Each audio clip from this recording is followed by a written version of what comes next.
Guys, mga ka-Pikon, Miguel, shout out everyone. Panibago araw, panibagong vlog na naman tayo ngayon mga ka-idol. So ngayong araw na to mga ka-idol, masamang nangyari kay House Speaker Romualdez. Guys, grabe na to. Siguro mayroon din siyang common sense, no? Kasi kaysa hintayin pa niyang tanggalin sa ni President BBM, di ba? Siya na yung inunahan na niya. Mautak din talaga to eh. Kasi kung hintayin niya siya tanggalin or pababain sa pwesto, mas nakakahiya yun mga ka-idol, di ba?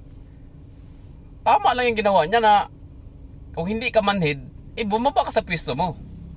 Alam naman ng mga taong bayan na kung sino yung isa sa mga pinunong nag-ano sa flood control project, di ba? Sa kanila mismo nang galing yun mga ka-idol. So tama lang yung ginawa niya. Ngayon ang tanong, sino ang papalit, di ba? So maraming mag-aagawan diyan. Isa na dito si Congressman na sa Isabela, Congressman ng Antipolo, Congressman ng Bacolod. So mini talaga Congressman na pag-aagawan talaga tong pwesto na to, kasi hindi ka basta-basta din talaga maging isang House Speaker kung hindi ka magaling, di ba? Kung sino dapat ang karapat-dapat, yun dapat ang manalo, dapat ibuto ng mga kongresista.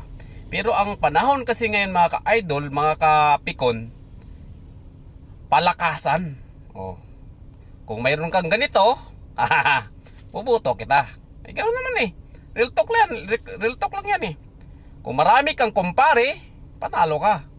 Kung marami kang pera, panalo ka. Yan naman talaga eh. Oh. Hindi nila titingnan kung sino mas magaling. Titingnan nila kung mas marami kang kaibigan sa kongreso. Yun talagang mananalo, mga ka-idol. At sana kung sino may yung papalit bukas, sana maging mag-aral din sa kanilang lahat to.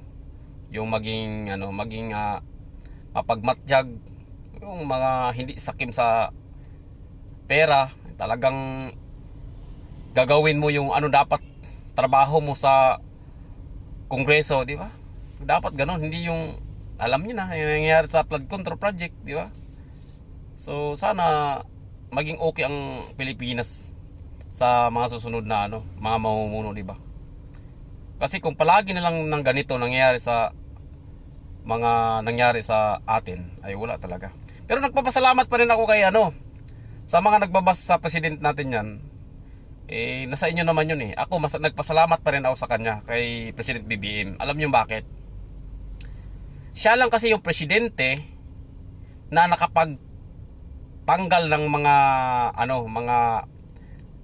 mga ghost, yung mga ghost na politician, yung bang like secretary, di ba? Kumbaga siya din yung presidente nga nagsabi na may nangyayaring corruption.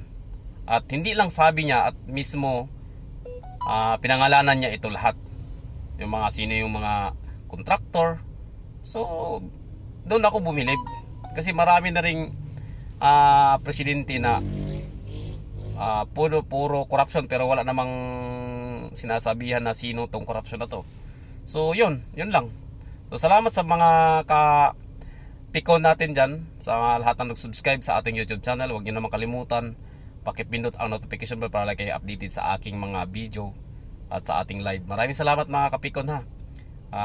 Ito'y abangan natin bukas kung sino yung papalit kay House Speaker Romualdez sa Kongreso. So maraming salamat mga idol. God bless you. Lagi kayo mag-ingat yan. God bless you. Bye bye. Love you guys.